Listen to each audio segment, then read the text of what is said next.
utilité. Tanor mënta ñàkk ñu waxtaan si li nga xamante ne sa ginnaaw yaa ngi gis image yi gis nga ko muy littoral bi coow li nu mu fi bëree jamono yi mu doon loo xamante ne sàccum suuf bi fii ñu taxaw si géej bi nii gis nga bâtiment bee ngay seen daanaka lu mat 10 mètres la si biir géej gi gis nañ ko côté Almadi bi gis nañ ko côté corniche bi ñu nekk fii sax ni ba si cat li ne suñu ginnaaw yëpp sa ginnaaw ak sama ginnaaw nii yëpp daanaka boo xoolee tabax nañ ko. nga demaat aéroport piste ba tabax nañ ba yegg si tabax fi piste bi avion yi doon déparé ak tamit fi nga xam ne muy géejewaay filao yi tamit noo gisee mbirum suuf coow lu mu indi fii si Sénégal ba am décret boo xam ne sax kii di président Diomaye Faye defoon na ko ngir ñu taxawal ni liggéey ñu seetlu ne am na ñu jógoon di continuer liggéey le premier ministre Ousmane Sonko daal di def beneen décret tamit boo xam ne dañuy suspendre activité yëpp fii ba ñaari weer sax la ñuy wax n'est-ce pas taxawal benn commission boo xam ne dañuy càmbar mbir yi ndax lii neem doy na waar lool noo ko gisee. mais dafa am solo Sénégal li fi am moom mooy banditisme foncier moom moo fi am te avant nguur gi di ñëw Ousmane Sonko le premier ministre daan na ci wax le président daan na ci wax déjà amoon na conflit boo xam ne moom moo opposé woon waa Ndingler ak Babacar nu mu tuddati sax.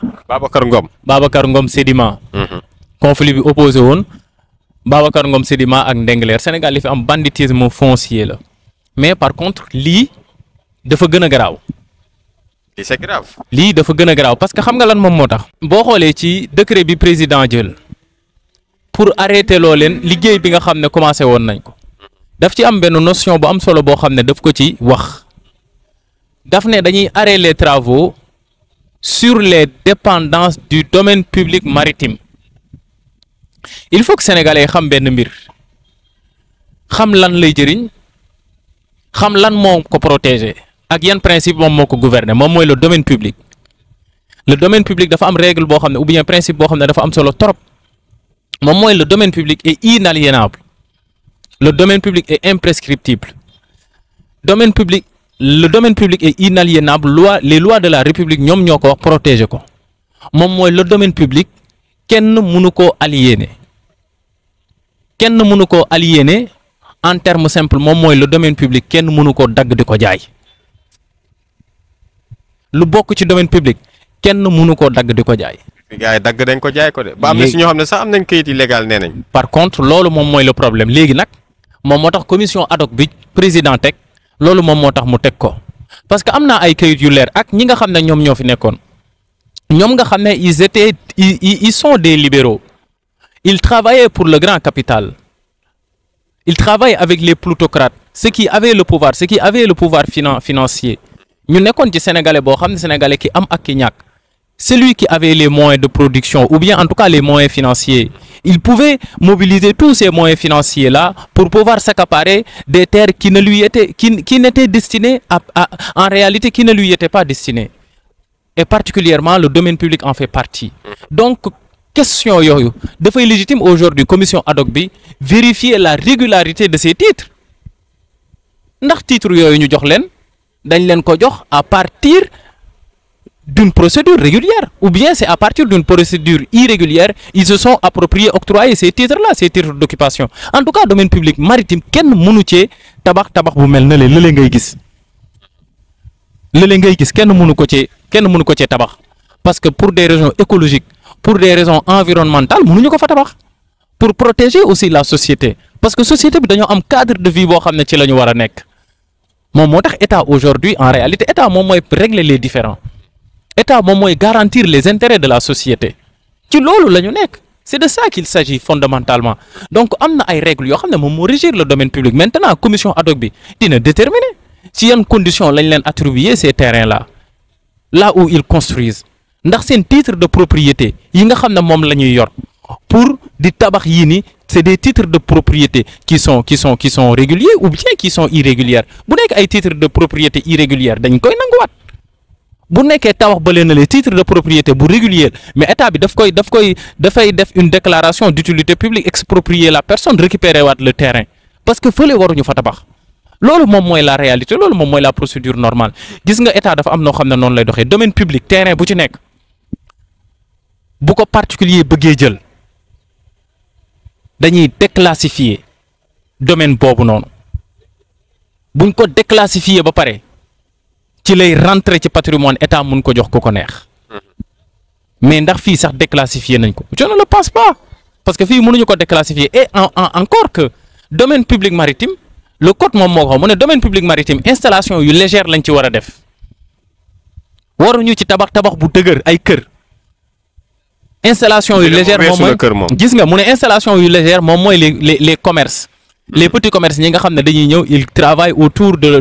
des plages ñi nga xam ne ñooy jaay les commerçants ñëw di jaay ay lekk ak yooyu noonu c'est des installations légères les restaurants yi nga xam ne dañuy ñëw installer ay poteaux en bois pour jaay seen ay mbir par exemple comme fi ñu taxaw nii exactement ki nga xam ne kooku c'est des installations légères wala ci biir géej gi fële na la ñu def fa une structure qui permet pas une structure en tout cas quelque chose qui va permettre aux bateaux de pouvoir s'amarrer là-bas mooy fi bateau yi fi ñu leen di takk ça c'est des installations légères te état bi heure bu ko neexee mu ne non déconstruire leen loolu dama bëgg récupérer loolu parce que les titres d'occupation domaniale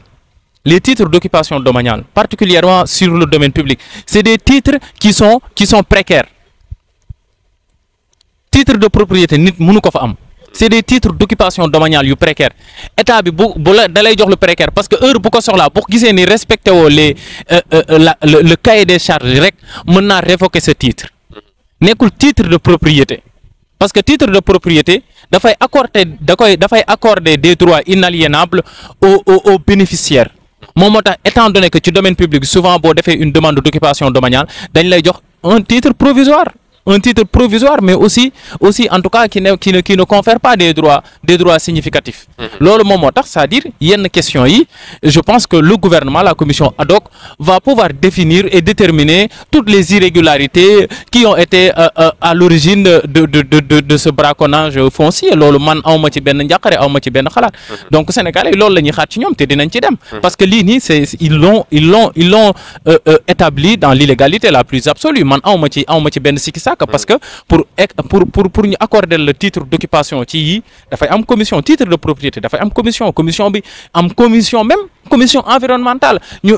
étudier les risques environnementaux yi nga xam ne dafa nekk ci installation bi ñu war a tabax comprendre nga mu jaar ci procédure bi mu war a jaar lépp jaar ci le maire nu mu tuddati bu nekkee collectivité territoriale yi ñoom ñoo koy joxe nu mu tuddati le conseil municipal réunir jaar ci le maire bu ñu jugee ci loolu dem ci le préfet bu ñu jugee ci loolu dem ci le directeur des domaines c'est toute une procédure ah léegi nag est-ce que respecté nañ cette procédure là suñ ko respecté wul fondamentalement état bi daf koy. en tout cas sénégalais yi soxla nañ ci ay leeral dañ ciy andi vérité man loolu awma ci. soxla nañ ci leeral parce que tamit fële si aéroport tamit xaw ma nag. awma ci sikki sàkk. gis nga fi ancien aéroport bi nekkoon. muy Léopold Sédar Senghor tamit. jàpp naa ni état bi bu jugee ba teg commission ad hoc ba soulever la question avec une telle dextérité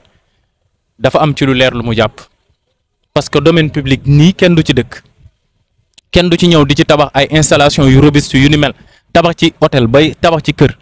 non loolu mënul nekk état bi bu demee ba teg commission boobu rek am na ñoo xam ne nee na ci commission bi ñoom ñoo gérer les aspects juridiques am na ñoo xam ne ñoo gérer les aspects techniques les aspects juridiques nag moom mooy les lois de la République est-ce que ces installations-là elles respectent les lois de la République est-ce que ces installations-là elles respectent des exigences environnementales loolu loolu c'est quelque chose qui interpelle aujourd'hui les autorités de ce pays moom moo tax ñu teg la commission ad hoc man gëm naa ni titre yu bari gars yi dañ koy récupérer parce que ils ont été octroyés à partir des procédures qui étaient irrégulières. jërëjëf Tanor Sankaris activiste mbégte la woon ñu dalal la ci